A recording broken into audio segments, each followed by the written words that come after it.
Howdy folks, welcome to another episode of Renters Inc.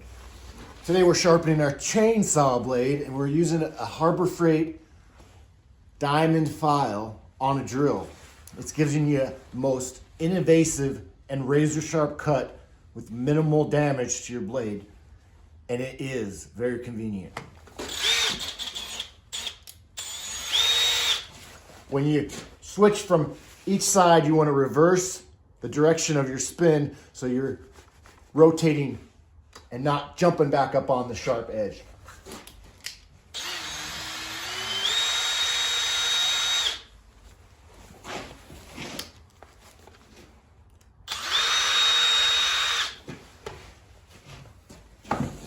And then we'll give her a little test and see how she cuts.